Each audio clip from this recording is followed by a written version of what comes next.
अस्सलाम वालेकुम एवरीवन, मैं हूं मोहम्मद तलहा। आप लोग देख रहे हैं तलाश फेस एकेडमी। आज हम लोग स्केलर्स एंड वेक्टर्स से रिलेटेड एक और लेक्चर कवर कर रहे हैं, जिसमें आज हम लोग वेक्टर्स को मल्टीप्लाई करने का एक तरीक़ेकार सीखेंगे, जो तरीक़ेकार कहलाता है वेक्टर प्रोडक्ट, या फिर उसे हम कहते हैं क्रॉस प्रोडक्ट। आज की जो वीडियो होने वाली है उसमें क्रॉस प्रोडक्ट को समझेंगे और उसकी एग्जांपल्स को देखेंगे और इन दी एंड डिस्कस करेंगे वेरियस कैरेक्टरिस्टिक्स ऑफ वेक्टर या क्रॉस प्रोडक्ट। स्टार्ट करते हैं विद आवर डेफिनेशन। क्या है वेक्टर प्रोडक्ट या क्रॉस प्रोडक्ट? देखिए, अगर दो वेक्टर्स को कुछ इस तरीके से मल्टीप्लाई कराएं कि जो आंसर आए वो एक नई वेक्टर क्वांटिटी हो, यानी जो मल्टीप्लाई हो रहे हैं वो भी वेक्टर्स हैं, यानी कि उनका मैग्नीट्यूड है और डायरेक्शन है, और नतीजे में जो आंसर आ रहा है वो भी दरअसल एक वेक्टर क्वांटिटी है। यानी कि दो वेक्टर्स को मल्टीप्लाई कराएं, नतीजे में एक नया वेक्टर आंसर आ जाए। इस किस्म के मल्टीप्लाई करने के तरीक़ेकार को कहते हैं वेक्टर प्रोडक्ट। सही है। दूसरी डेफिनेशन में भी वही बात बोली गई है, थोड़े डिफरेंट वर्डिंग के साथ। ये इन्वॉल्व करता है मल्टीप्लिकेशन ऑफ दो वेक्टर्स को मल्टीप्लाई करते हैं इस तरीक़ेकार से कि जो उनका प्रोडक्ट आता है वो एक नई वेक्टर क्वांटिटी होती है। इसके बरक्स जब हम लोगों ने पढ़ा था स्केलर प्रोडक्ट, तो उसमें दो वेक्टर्स मल्टीप्लाई हो रहे थे और आंसर आ रहा था एक नंबर यानी कि scalar, but this time answer आता है एक नई वेक्टर क्वांटिटी। और ये जो मल्टीप्लाई करने का तरीका है, प्रोडक्ट लेने का तरीका है, इसको रिप्रेजेंट करते हैं एक क्रॉस से। दोनों वेक्टर्स के दरमियान में एक क्रॉस लगाते हैं। मिसाल के तौर पे अगर मुझे वेक्टर ए को मल्टीप्लाई कराना है वेक्टर बी से, तो मैं लिखूंगा ए क्रॉस बी, और इसको पढ़ेंगे भी ए क्रॉस बी। ए इंटू बी नहीं पढ़ा जाएगा, ए मल्टीप्लाई बाय बी नहीं पढ़ा जाएगा, इसको पढ़ा जाएगा ए क्रॉस बी, क्योंकि वेक्टर्स में क्रॉस और डॉट में बहुत डिफरेंस होता है। ठीक है। अब नतीजे में जो हासिल होगा वो एक नया वेक्टर होगा, जिसको मैंने यहाँ पे शो कर दिया है वेक्टर सी से। ठीक है जी। ये तो सिंपल सी डेफिनेशन हो गई। दो वेक्टर्स मल्टीप्लाई हो रहे हैं और आंसर आ रहा है एक नया वेक्टर। इसकी सबसे कॉमन जो एग्जांपल है ना, वो टॉर्क की एग्जांपल है। बेसिकली टॉर्क जो है वो दो क्वांटिटीज़ के दरमियान का वेक्टर प्रोडक्ट होता है। ठीक है ना। टॉर्क वेक्टर प्रोडक्ट होता है जो दो चीज़ों के दरमियान का, ये खुद एक वेक्टर क्वांटिटी है, और ये क्रॉस प्रोडक्ट होता है दो चीज़ों के दरमियान का। एक है मोमेंट आर्म और एक है एफ, यानी कि जो फोर्स हम अप्लाई करते हैं। तो आप देख सकते हैं कि यहाँ पर दो वेक्टर्स मल्टीप्लाई हो रहे हैं और आंसर एक नया वेक्टर आ रहा है। अच्छा, एक बड़ी अहम खुसूसियत ये है कि जो नया वेक्टर आता है वो हमेशा परपेंडिकुलर होता है। किस चीज़ के परपेंडिकुलर होता है? इन दोनों वेक्टर्स के परपेंडिकुलर होता है। यानी कि जो भी होगा ये जो टॉर्क है वो इन दोनों के परपेंडिकुलर होगा, या फिर हम कह सकते हैं ये दोनों के लिहाज से 90 डिग्री एंगल बनाएगा, या फिर समझाने के लिए मैं कह सकता हूँ कि आंसर आता है हमेशा तीसरे एक्सिस में। फॉर एग्जांपल, अगर आर हमारा एक्स एक्सिस में है, फोर्स जो है वो हमारी वाई एक्सिस में है, तो इन दी एंड जो आंसर आएगा टॉर्क का वो एक्चुअली आएगा जेड एक्सिस में। एक मिसाल दे रहा हूँ। तो दो वेक्टर्स मल्टीप्लाई हो रहे हैं, आंसर एक नया वेक्टर आ रहा है which is perpendicular to the both multiplying vectors. इसे कहते हैं हम वेक्टर प्रोडक्ट या क्रॉस प्रोडक्ट। कुछ ऐसा मामला है, देखो फॉर एग्जांपल अगर ये वेक्टर ए है, ठीक है, और ये आपके पास एक वेक्टर बी आ गया, तो जो यहाँ पर प्रोडक्ट आएगा वो राइट हैंड रूल से आप देख सकते हो कि वो थंब की डायरेक्शन में आएगा। ठीक है जी। और ये जो है ना, बेसिकली ये इस तरीके से आ रहा है, हथेली से, हथेली, ये जो हथेली है ना इससे बाहर की तरफ आ रहा है, और ये हथेली की डायरेक्शन में। तो जो इनका क्रॉस प्रोडक्ट आएगा वो दोनों के साथ 90 डिग्री एंगल बनाएगा। ठीक है ना। इसको थोड़ा सा विजुअलाइज करोगे तो बात समझ में आएगी कि जो वेक्टर सी है वो ए और बी के परपेंडिकुलर है। और दूसरे तरीक़ों से अगर समझना है तो देखो, इसी को आप फोल्ड कर लो हैंड को। फॉर एग्जांपल, अगर मैं किसी वेक्टर ए को मल्टीप्लाई करा रहा हूँ वेक्टर बी से, तो इस तरीके से अगर एंगल बन रहा है ए से बी के दरमियान में, तो जो आंसर आएगा वो ऊपर की तरफ आएगा। और याद रखिएगा, विजुअलाइज करके रखिए कि जो एंगल होगा वो इससे भी 90 डिग्री बनेगा, और जो सी का एंगल इसके साथ बनेगा वो भी कितने डिग्री बनेगा? 90 डिग्रीज।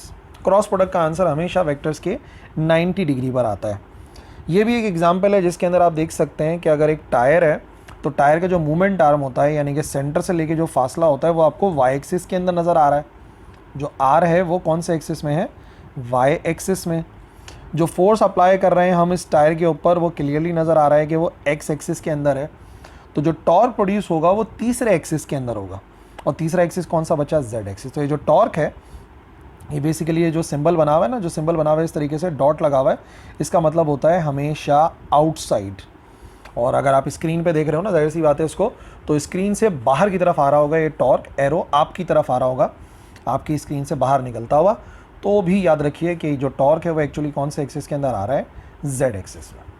अब आप सोच रहे होंगे कि मैं सिवाय टॉर्क के और कोई बात क्यों नहीं कर रहा। एक्चुअली हमारे सिलेबस के अंदर क्रॉस प्रोडक्ट की एक एग्जाम्पल है जो फर्दर आगे डिस्कस होगी चैप्टर के अंदर, तो इसी से आप जो है वो ईजिली समझ सकते हैं क्रॉस प्रोडक्ट को, वरना और भी एग्जाम्पल्स हैं पर वो आपने कभी पढ़नी नहीं है तो उनको डिस्कस करने का फ़ायदा है नहीं। ठीक है जी, अब आ जाइए थोड़ा सा एक्सप्लेनेशन के ऊपर। फॉर एग्जाम्पल ये आ गया हमारे पास एक वेक्टर है जो कि आपको नज़र आ रहा है सीधा सीधा एक्स एक्सिस के अंदर है, और फिर हमारे पास एक दूसरा वेक्टर सपोज कर लेते हैं, ये हो जाएगा हमारे पास वेक्टर बी। ठीक है, और वेक्टर बी और ए के दरमियान का कोई ना कोई तो एंगल बन रहा है, और ये जो एंगल बन रहा है वो एंगल बन रहा है थीटा। अब डिपेंड करता है कि बेसिकली हम मालूम क्या करना चाह रहे हैं। अगर फॉर एग्जांपल मैं मालूम करना चाहता हूँ ए क्रॉस बी, तो उसके लिए सिंपल सा मेथड ये है कि सबसे पहले हम लिखते हैं जो पहला वेक्टर है उसका मैग्नीट्यूड लिखा जाता है, मैग्नीट्यूड ऑफ फर्स्ट वेक्टर। फिर हम लिखते हैं मैग्नीट्यूड ऑफ सेकंड वेक्टर। ठीक है जी, और फिर उनके दरमियान में बनने वाले एंगल का आता है साइन थीटा, क्योंकि मैंने आपको बताया कि जो क्रॉस प्रोडक्ट का आंसर आता है वो हमेशा परपेंडिकुलर आता है, और परपेंडिकुलर कंपोनेंट आमतौर पे साइन थीटा से ही मालूम किया जाता है। ठीक है जी, तो अगर फॉर एग्जांपल मैं डायरेक्शन ये वाली सपोज करता हूँ, और आप अभी क्या करोगे अपनी स्क्रीन के ऊपर राइट हैंड रूल जो मैंने फोल्ड करके बताया था ना, उसमें आप जो अपनी फिंगर्स हैं उनको करो ए से बी की तरफ। ठीक है ना, अपने राइट हैंड को रखो अभी के अभी स्क्रीन के ऊपर, और अपनी फिंगर्स को कर्ल करो ए से बी की तरफ। तो जो थंब होगा वो यकीनन आपकी तरफ आ रहा होगा। ए से बी की तरफ अगर करोगे राइट हैंड रूल, तो आप देखोगे जो थंब है वो आपकी तरफ इशारा कर रहा है। तो अब जाहिर सी बात है आपकी तरफ मैं बना तो सकता नहीं हूँ, लेकिन मैं यहाँ पर एक स्ट्रेट लाइन बना देता हूँ। ये स्ट्रेट लाइन एक्चुअली कहाँ आ रही है, ये स्क्रीन के बाहर की तरफ आएगी जेड एक्सिस के अंदर। ठीक है जी, और इसकी जो भी डायरेक्शन है उसको मैं यूनिट वेक्टर एन से शो कर देता हूँ, और एन से इस वजह से क्योंकि इसका जो आंसर आता है वो एक्चुअली आता है normal to the surface, normal to the vector A and B, where N is normal unit vector. और ये नॉर्मल यूनिट वेक्टर एक्चुअली किसके 90 डिग्री पर होता है, ये परपेंडिकुलर होता है, perpendicular to vector A and vector B, हमेशा इन दोनों के परपेंडिकुलर होगा। ठीक है जी, सो जैसा हमने डॉट प्रोडक्ट में पढ़ा था ए डॉट बी बराबर होता है ए बी कॉस थीटा के, आज हमने क्रॉस प्रोडक्ट के अंदर सीखा कि जो क्रॉस प्रोडक्ट है वो बराबर होता है ए का मैग्नीट्यूड, बी का मैग्नीट्यूड, और दोनों के दरमियान में बनने वाले एंगल का साइन, और फिर मल्टीप्लाई होता है वो यूनिट वेक्टर एन से, और एन का मतलब है नॉर्मल टू द सरफेस। तो अभी भी आप राइट हैंड रूल को अगर आपने फोल्ड नहीं किया था, अभी भी आप इन वेक्टर्स के ऊपर अपने राइट हैंड को रखो और फिंगर्स को घुमाओ ए से बी की तरफ, तो यकीनन थंब आपकी तरफ इशारा कर रहा होगा, और वही डायरेक्शन होती है क्रॉस प्रोडक्ट की।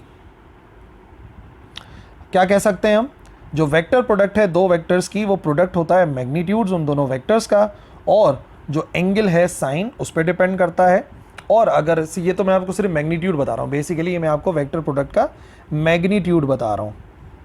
अगर डायरेक्शन भी लिखोगे तो जाहिर सी बात है, अगर सिर्फ डायरेक्शन लिखोगे तो मैं बताता हूँ एन को नहीं लिखोगे। ये हो गया ए का मैग्नीट्यूड, बी का मैग्नीट्यूड, इन दोनों का प्रोडक्ट लेना है, दोनों के दरमियान के एंगल का साइन लेना है, और यूनिट वेक्टर एन। तो एक ये फार्मूला हो गया। और अगर जस्ट इसका मैग्नीट्यूड आपका मकसद है तो मैग्नीट्यूड के लिए हम लिखेंगे ए क्रॉस बी, और मैग्नीट्यूड का निशान लगाएंगे। मैग्नीट्यूड का मतलब नंबर, लंबाई जो भी आ रही हो वेक्टर की, तो वो सिर्फ बराबर होता है ए और बी का प्रोडक्ट, और साथ में प्रोडक्ट लिया जाता है साइन थीटा का। और साइन थीटा आप समझ गए ना, ए और बी के दरमियान में जो बनने वाला एंगल है उसका साइन मालूम किया जाएगा। क्रॉस प्रोडक्ट में साइन और डॉट प्रोडक्ट में होता है कॉस। ठीक है जी, अब जो हमारा दूसरा पार्ट था इस लेक्चर का वो था characteristics of cross product. Different characteristics हैं क्रॉस प्रोडक्ट की, उनको वन बाय वन समझते हैं, और कुछ को प्रूव भी करना है तो उनको प्रूव भी करेंगे। पहला है कॉम्यूटेटिव लॉ। ये पहले का ए पार्ट मैंने आपको बोल दिया, कॉम्यूटेटिव लॉ है। और क्रॉस प्रोडक्ट के बारे में मैं आपको एक बात बताऊं, क्रॉस प्रोडक्ट कॉम्यूटेटिव लॉ को ओबे नहीं करता। हमने डॉट प्रोडक्ट में सीखा था कि वो कॉम्यूटेटिव लॉ को ओबे करता है, मतलब जो ऑर्डर होता है वेक्टर का उसकी कोई इंपॉर्टेंस नहीं है। आप ए को बी से डॉट मल्टीप्लाई करो या बी को ए से डॉट मल्टीप्लाई करो, कोई फ़र्क नहीं पड़ता। लेकिन क्रॉस प्रोडक्ट में बहुत फ़र्क पड़ता है। ए क्रॉस बी करोगे तो डिफरेंट आंसर होगा इन टर्म्स ऑफ डायरेक्शन, और बी क्रॉस ए में एक डिफरेंट डायरेक्शन में आंसर आएगा। तो सबसे पहले वेक्टर सपोज कर लिए ए और बी, और मैं फ़िलहाल डिस्कस करूंगा इसकी left hand side. Left hand side already मैं बता चुका हूं, लेकिन चलो दोबारा बताता हूँ। लेफ्ट हैंड साइड पे लिखा हुआ है ए क्रॉस बी, ठीक है जी। ए क्रॉस बी का मतलब क्या हुआ? पहले वेक्टर का मैग्नीट्यूड, दूसरे वेक्टर का मैग्नीट्यूड और दोनों के दरमियान बनने वाले एंगल का साइन। और अच्छा, ए क्रॉस बी करेंगे तो इसका मतलब ए से बी तक का एंगल बनाया जाएगा। राइट हैंड की फिंगर्स को घुमाओ ए से बी की तरफ, तो जो थंब होगा वो आपकी तरफ इशारा कर रहा होगा। तो इसका मतलब आउटसाइड बना तो नहीं सकता, ऊपर की तरफ बना देता हूँ, लेकिन लिख देता हूँ कि बेसिकली ये किस तरफ है, ये आउटसाइड है। और इसकी डायरेक्शन को नॉर्मल वेक्टर से शो कर देता हूँ, यूनिट वेक्टर एन। ये आ गया यूनिट वेक्टर एन। ए क्रॉस बी का हमारे पास आंसर है ए का मैग्नीट्यूड, बी का मैग्नीट्यूड और उनके दरमियान बनने वाला एंगल का साइन, और साथ में आ गया unit vector N. Let's say ये हो गई हमारी इक्वेशन नंबर 1। अब अगर मैं राइट हैंड साइड मालूम करना चाहता हूँ तो राइट हैंड साइड के लिए क्या ज़रूरत है, मुझे बी क्रॉस ए करना है। बी क्रॉस ए का मतलब बी का मैग्नीट्यूड, ए का मैग्नीट्यूड, ये तो आगे पीछे लिख सकते हैं ना, नंबर्स हैं। मैग्नीट्यूड का मतलब नंबर, मिकदार है, इनको आगे पीछे कर सकते हैं। यहाँ पर आएगा दोनों के दरमियान बनने वाला एंगल साइन। एंगल जाहिर सी बात है वही रहा, लेकिन इस मर्तबा बी क्रॉस ए कर रहा हूँ तो आपको इस तरफ एरो ले जाना पड़ेगा, यानी कि बी से ए की तरफ क्रॉस प्रोडक्ट होगा। अब जाहिर सी बात है पहले आप आसानी के साथ जो है वो थंब आपकी तरफ इशारा कर रहा था, जो आपने फिंगर्स को ए से बी की तरफ घुमाया था। अब आप ज़रा फिंगर्स को घुमा के देखो अपने राइट हैंड की बी से ए की तरफ, थोड़ा सा हाथ उल्टा करना पड़ेगा। बी से ए की तरफ अगर आप घुमाओगे अपना हाथ तो देखोगे थंब जो है वो स्क्रीन की तरफ जा रहा होगा, स्क्रीन से अंदर की तरफ इशारा कर रहा होगा। ठीक है, कर लो, फटाफट कर लो। और ये जो आंसर होगा इनसाइड होगा, तो इनसाइड बना तो नहीं सकता, मैं यहाँ पे बना देता हूँ। और अगर ऊपर वाले को डायरेक्शन n कहा था तो इसको -n कहना पड़ेगा। तो b क्रॉस a का जो क्रॉस प्रोडक्ट आएगा वो स्क्रीन से अंदर की तरफ होगा, यानी कि इनसाइड होगा। इसको मैं लिख देता हूँ -n। ठीक है जी, सारी वैल्यूज़ मल्टीप्लाई हो रही हैं तो माइनस पहले आ जाता है। अच्छा, a b को आगे पीछे लिख सकते हैं, तो नंबर है, नंबर्स का ऑर्डर मायने नहीं रखता। मल्टीप्लिकेशन में आ जाएगा sign theta unit vector n। ये किस चीज़ का आंसर है? b क्रॉस a का। अब ज़रा अगर आप इक्वेशन नंबर 1 को दोबारा से देखो तो इक्वेशन नंबर 1 के मुताबिक a क्रॉस b बराबर आ रहा था A B sine theta unit vector n के, यानी कि कहीं भी लिखा होगा ना A B sine theta unit vector n, वो बराबर हो सकता है a क्रॉस b के। इक्वेशन नंबर 1 थी a क्रॉस b बराबर था A B sine theta unit vector n। तो ये जो पूरी वैल्यू लिखी हुई आपको नज़र आ रही है, इसको मार्क कर देता हूँ मैं। ये जो पूरी वैल्यू आपको लिखी हुई नज़र आ रही है एक्चुअली किसके बराबर हो सकती है? a क्रॉस b के बराबर हो सकती है। इस वजह से अब हम क्या करेंगे, इस वाली इक्वेशन को, ये जो लिखी हुई है यहाँ पे b क्रॉस है, इसको इक्वेशन नंबर 2 बोल देते हैं। तो इक्वेशन नंबर 2 को अब मैं कैसे लिख सकता हूँ? Equation number 2 can be written as, ये हो जाएगा b क्रॉस a, ठीक है, माइनस साइन अपनी जगह पे लिखा हुआ है, और जहाँ पे लिखा हुआ है ना A B sine theta unit vector n, वो किसके बराबर लिख सकते हैं हम? a क्रॉस b के बराबर। तो या तो ऐसे लिखो कि b क्रॉस a बराबर है माइनस a क्रॉस b के, या ऐसे भी लिख सकते हैं a क्रॉस b बराबर है माइनस b क्रॉस a के। पर इन दी एंड जो हमारा रिजल्ट बनेगा वो रिजल्ट क्या बनेगा कि a क्रॉस b जो कि एक वेक्टर होता है वो बराबर नहीं होता b क्रॉस a के। जो क्रॉस प्रोडक्ट है दो वेक्टर्स के दरमियान का, वो ओबे नहीं करता कॉम्यूटेटिव लॉ को। ठीक है जी, क्यों? क्योंकि डॉट में इस वजह से कर रहा था क्योंकि आंसर नंबर आ रहा था, डायरेक्शन की कोई मकसद ही नहीं था। पर यहाँ पर a क्रॉस b जो वेक्टर है वो आपकी तरफ आ रहा था आउटसाइड, और b क्रॉस a जो आंसर आ रहा है क्रॉस प्रोडक्ट वो इनसाइड द स्क्रीन आ रहा है। तो जाहिर सी बात है ये दोनों वेक्टर बराबर नहीं हो सकते।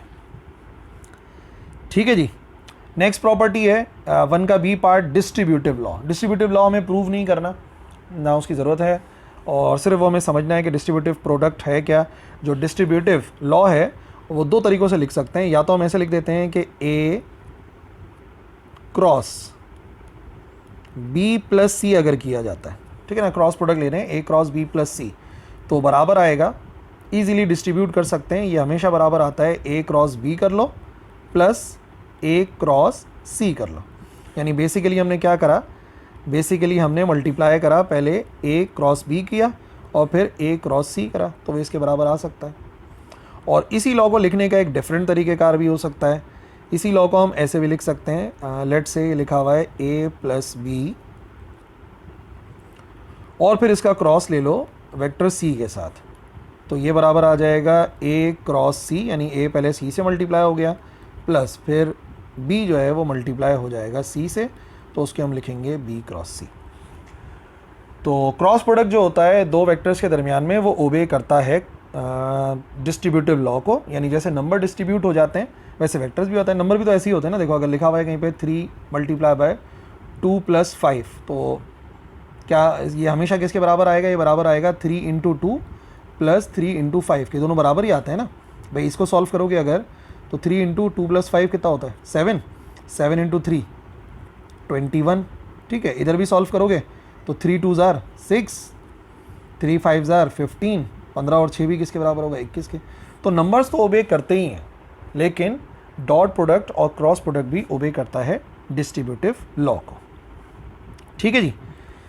सेकेंड प्रॉपर्टी पे चलते हैं। सेकेंड प्रॉपर्टी है परपेंडिकुलर वेक्टर्स। फॉर एग्जांपल दो वेक्टर सपोज करते हैं, एक वेक्टर ए है और एक वेक्टर बी है, और मैं इनका क्रॉस प्रोडक्ट मालूम करना चाहता हूं कि इनका क्रॉस प्रोडक्ट कितना होगा। तो ठीक है, फॉर्मूला ए क्रॉस बी हमेशा बराबर होता है पहले वेक्टर का मैग्नीट्यूड दूसरे वेक्टर का मैग्नीट्यूड, दोनों के दरमियान बनने वाला है एंगल साइन थीटा और फिर यूनिट वेक्टर एन आता है। फिलहाल आप देखें क्योंकि वेक्टर्स परपेंडिकुलर हैं तो एंगल आएगा 90 डिग्रीज। अगर एंगल आ रहा है 90 डिग्रीज तो इसका मतलब ए क्रॉस बी बराबर आएगा ए का मैग्नीट्यूड बी का मैग्नीट्यूड, और यहाँ पे हम लिखेंगे sine 90 unit vector N. Sine 90 की वैल्यू निकालिए कैलकुलेटर से, तो साइन 90 बराबर आ जाएगा 1 की। दिस शोज़ कि ए क्रॉस बी बराबर आएगा पहले वेक्टर का ए का मैग्नीट्यूड बी का मैग्नीट्यूड, यहाँ पर आ गया 1 और यूनिट वेक्टर एन आ गया। तो सीधा सीधा 1 को मल्टीप्लाई कर भी दें तो वही आंसर आएगा A B unit vector N.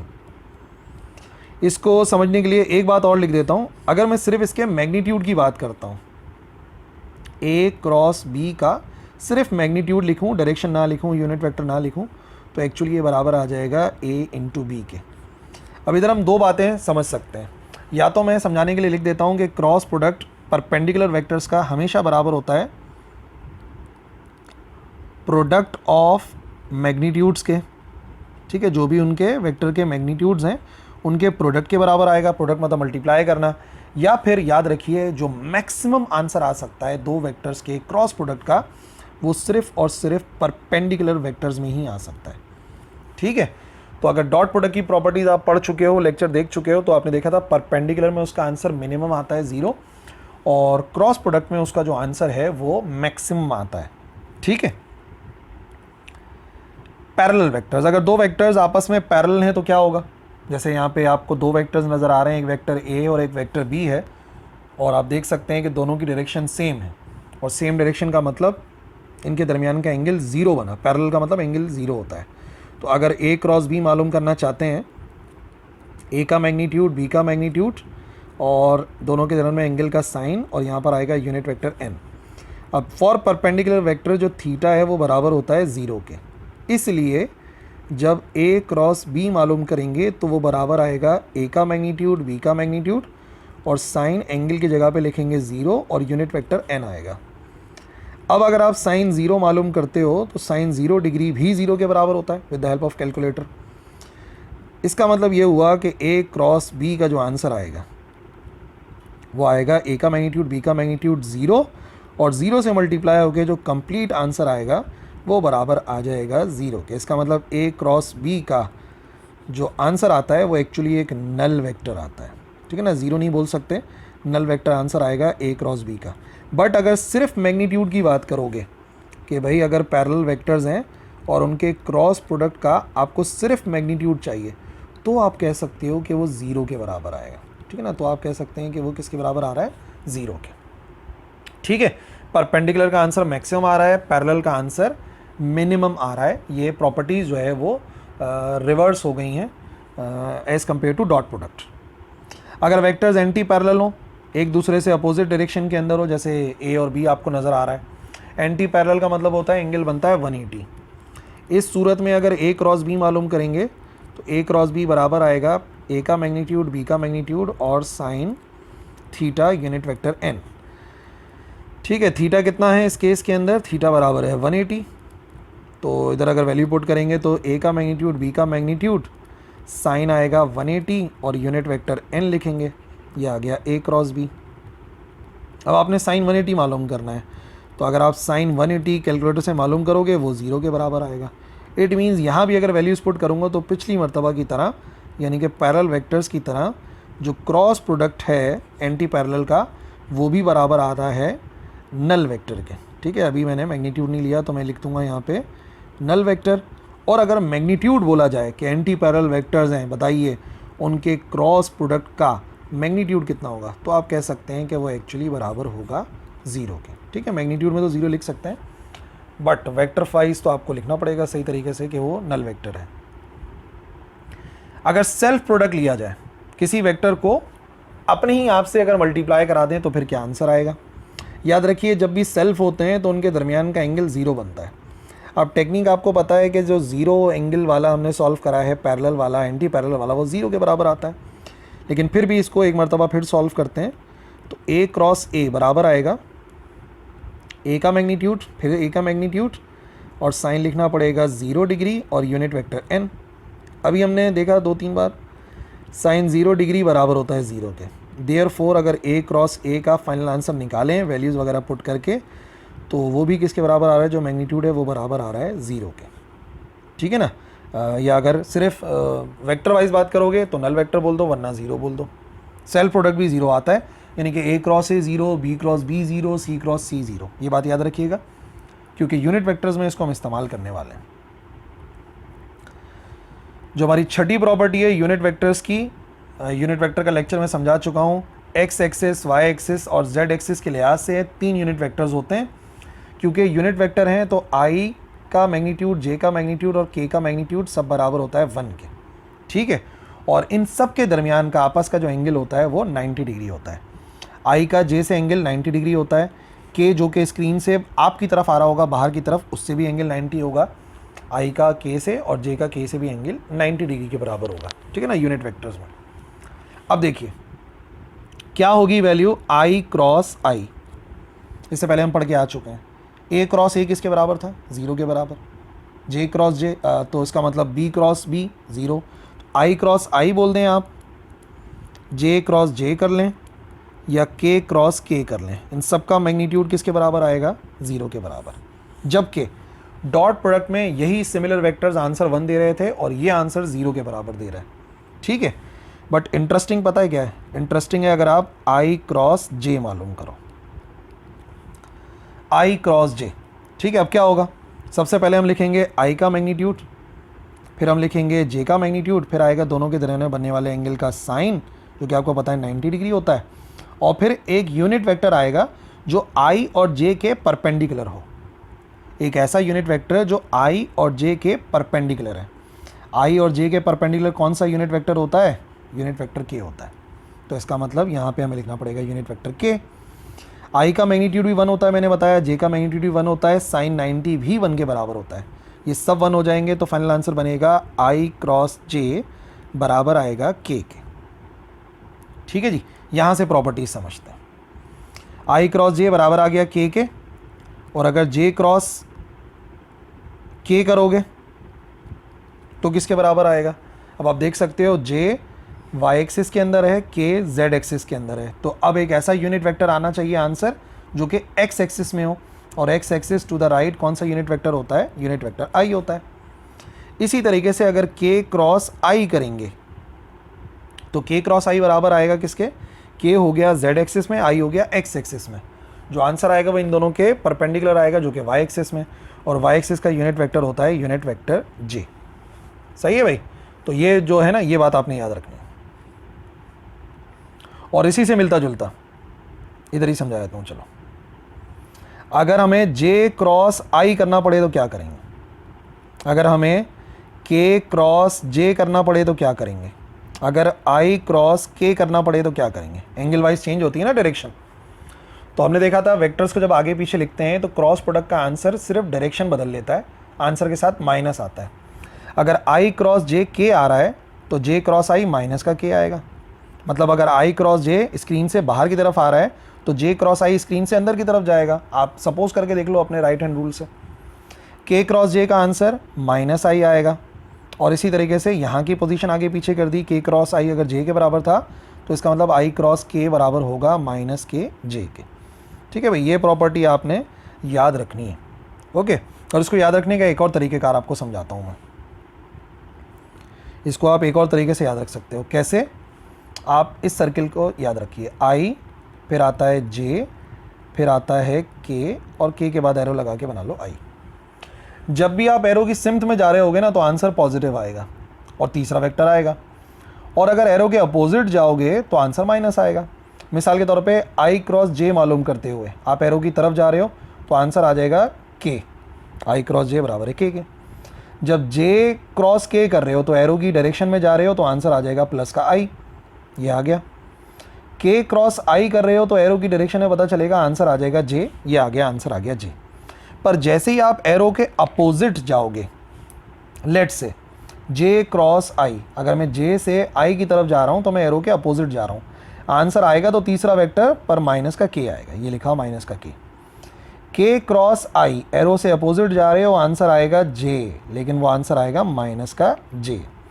अगर के क्रॉस जे कर रहे हो, एरो के अपोजिट जा रहे हो, आंसर तो आएगा आई, बट वो आई आएगा माइनस का। ठीक है ना? अब राइट हैंड रूल से याद रखो या इस सर्किल वाली टेक्निक से याद रखो, जो भी है, यूनिट वेक्टर्स को याद रखो। एमसीक्यूज में ये बहुत पूछा जाता है।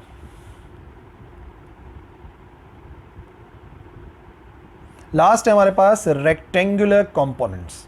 ठीक है, अगर दो वेक्टर्स आपको गिवन है रेक्टेंगुलर कंपोनेंट्स की फॉर्म में तो फिर उन्हें कैसे सॉल्व करना है ये इधर सीखेंगे। लेट पहला वेक्टर है हमारे पास, ए का कोई एक्स कंपोनेंट होगा आई के साथ, ए का कोई वाई कंपोनेंट होगा जे के साथ, ए का एक जेड कंपोनेंट होगा के साथ। इसी तरीके से वेक्टर बी लिखेंगे, उसका एक्स कंपोनेंट बी एक्स होगा आई के साथ, फिर बी वाई होगा जो कि जे के साथ होगा, और फिर होगा बी जेड जो कि के साथ होगा। अब एक सिंपल सी टेक्निक है क्रॉस प्रोडक्ट मालूम करने की रेक्टेंगुलर फॉर्म में, और वो डिटर्मिनेंट वाला तरीक़ेकार है, मैट्रिक में बच्चे पढ़ते हैं तो इजी हो जाता है। इंजीनियरिंग वाले तो अभी फर्स्ट ईयर में भी स्टडी करेंगे। आप मॉड्यूलस बनाइए, डिटर्मिनेंट बनाइए, और डिटर्मिनेंट में पहले वाले कॉलम के अंदर तो आप लिख दें आई जे के। ठीक है ना, ये आप लिख दें, पहली रो में आ गया आई जे के। फिर आप देखें पहले कौन सा वेक्टर लिखा हुआ है, तो पहले फिलहाल वेक्टर ए लिखा हुआ है, तो ए के तीनों कोऑर्डिनेट्स लिख दो बारी बारी। पहला कोऑर्डिनेट आ गया ए एक्स, फिर कोऑर्डिनेट आ गया ए वाई, फिर कोऑर्डिनेट आ गया ए जेड। फिर लिखा है वेक्टर बी, तो बी के कोऑर्डिनेट्स लिखो। जो आई के साथ लिखा है वो बी एक्स है, जो जे के साथ लिखा हुआ है वो बी वाई है, और जो के साथ लिखा हुआ है वो बी जेड है। ठीक है, अब एक मरतबा आपने डिटर्मिनेंट बना दिया तो डिटर्मिनेंट आपको ओपन करना आना चाहिए। डिटर्मिनेंट ओपन करने का बड़ा सिंपल सा रूल है, ए क्रॉस बी। सबसे पहले आप क्या करें, सबसे पहले आप पहले वेक्टर को सपोज करें, आप आई को सेलेक्ट कर लें, और जब आई को सेलेक्ट करेंगे तो आई की रॉ और आई के कॉलम को नहीं लिखेंगे।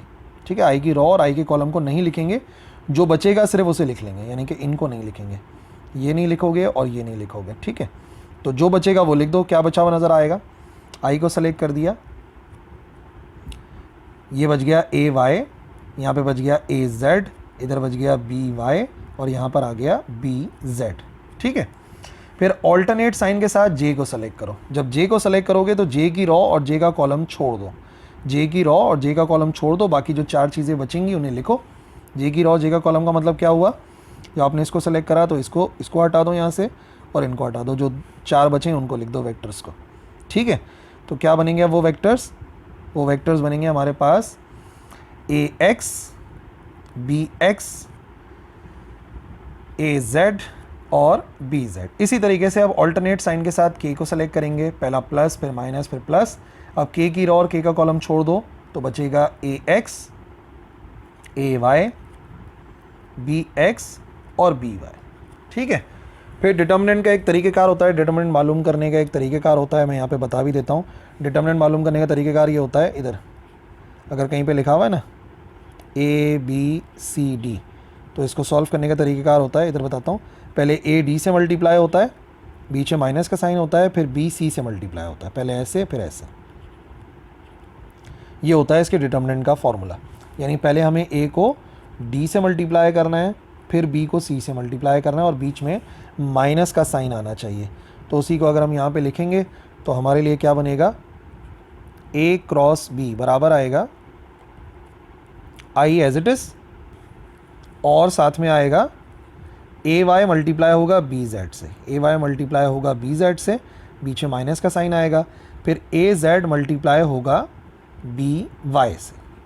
सही भाई, A को D से मल्टीप्लाई करा, फिर B को C से, फिर माइनस का J आ गया, पहले AX मल्टीप्लाई होगा BZ से, AX मल्टीप्लाई होगा BZ से, फिर बीच में माइनस का साइन आता है, फिर AZ BX से मल्टीप्लाई होगा डायगोनल में, AZ BX से मल्टीप्लाई होगा, फिर प्लस का K, और K में भी ऐसे ही होगा, पहले AX मल्टीप्लाई होगा BY से, और फिर AY मल्टीप्लाई होगा BX से।